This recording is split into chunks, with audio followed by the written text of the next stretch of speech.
Hello, and thank you for tuning in to this Cisco 9800 product demo. Now, you may notice something. This is not the controller.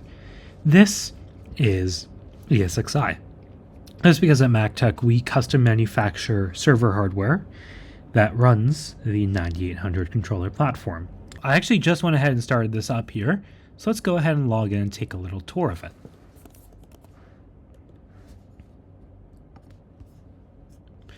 So first, beautiful login screen. I love this. Okay, so this is the home screen of the Catalyst 9800 controller. Now, while I'm explaining this, I'm actually going to plug in a 4800 series access point right now to show you how fast it is. So the AP is being plugged in 3, 2, 1. All right, the access point has just started receiving power. So let's go over the dashboard. First, we have our top row of status indicators. These are pretty simple. These will show that you have a network up with 5 gigahertz, 6 gigahertz, or 2.4 gigahertz. Next is the amount of wireless LANs that are active versus disabled. From there, you have your access point counter. Green meaning online and broadcasting, red meaning like connected but unable to broadcast, and then not joined being the access points were either connected then got unplugged, or they have not joined the network for some reason. Then you have your client counters, your rogue counter, and your interferers. From there, we have a general radio tab that will show you how many 5 gigahertz and how many 2.4 gigahertz radios you have online. Then you'll also have a list of your top access points and your top WLANs.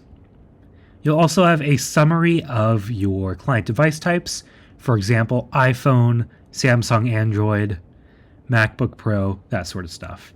You have a little bit of system information with the host name, the device uptime, and the time, and your maximum scale. I'm running on our MacTech Small box, so we're limited to 100 APs and 1,000 clients. Then you also just have a couple little system stats here. So let's take a look at the monitoring tab. Pretty simple.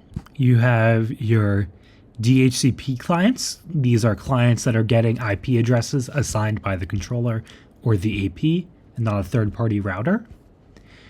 You have some multicast statistics, neighbors, access point ports, and I should also say the ports of the WLC.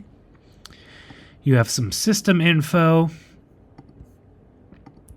and your TrustSec settings. You also have some security monitoring. Then you also have your services, such as application visibility, which will show you what your clients are using.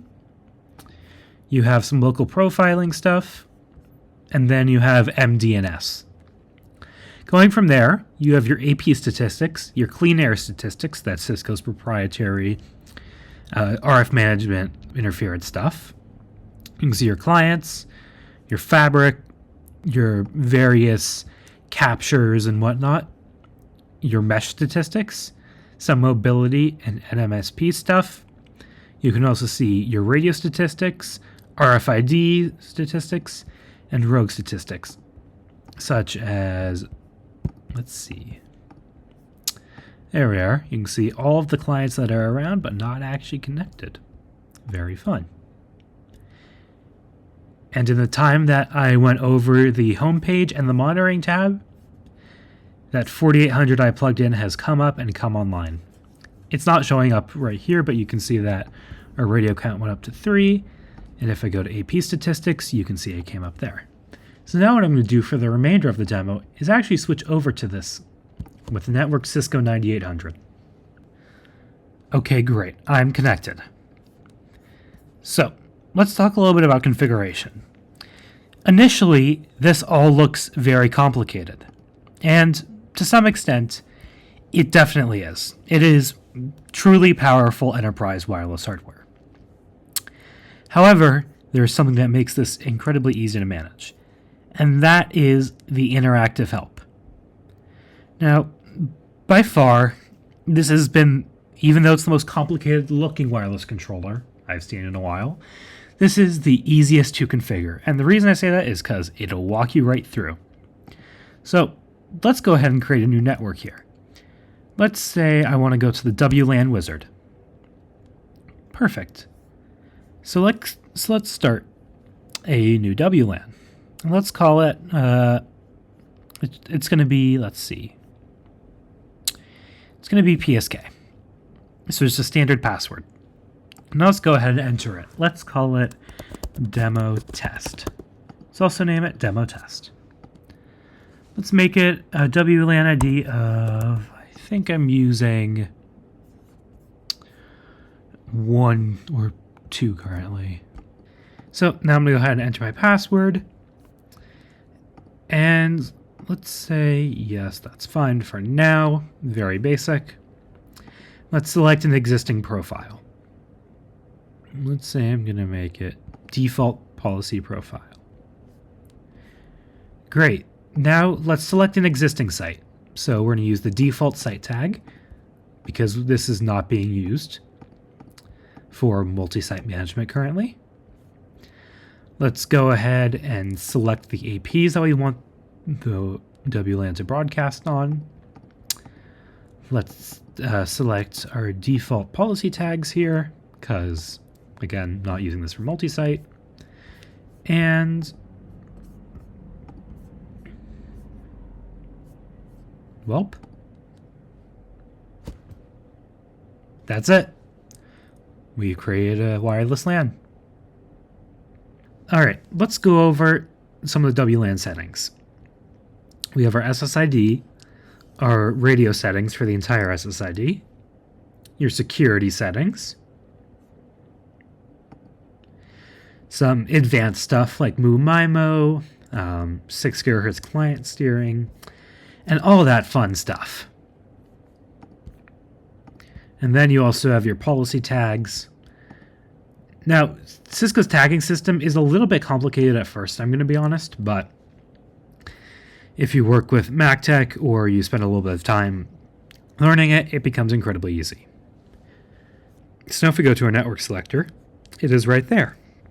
I'm going to stay on Cisco 9800 for now. Then from there, you just have your various administrative stuff, your licensing information, and troubleshooting. Now, the troubleshooting stuff in the 9800 platform is unparalleled from AirOS. You obviously have your standard logs and whatnot. You also have core dumps and system reports, debug bundles, packet capture, ping and trace route, radioactive trace, which is basically trace logs using Max, and clean air spectral capture. So let's say that I want to figure out what's going from a client or from an AP to my router and where an issue might be. Let's say that I want to make sure that I connect to my router. So 192.168.1.1. Now, let's make this source interface 1. And let's see the path. I'm also going to show off some of the access point configuration. So the access point configuration is so incredibly powerful. So let's first look at this sort of top level configuration. You have your tags, your system software info, the LED state with brightness, flash, and the AP mode. You have the interfaces of the AP, both the Ethernet ports and the radio interfaces. In this case, you can see that this AP is a 2.4 gigahertz AP with dual 5 gigahertz APs running 4x4. You have your high availability options, so if you want to have 2 controllers and have it fail over, you can. Just some basic inventory stuff. Geolocation. This is for locating APs with GPS.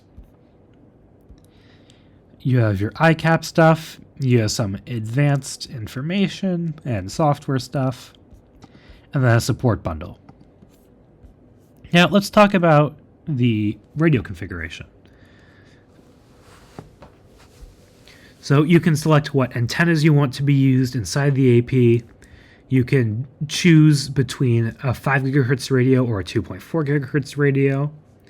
You can choose your channel widths and all that sort of good stuff. So that has been a general overview of the 9800 controller. Thanks for watching. You can hire us at mactech.co.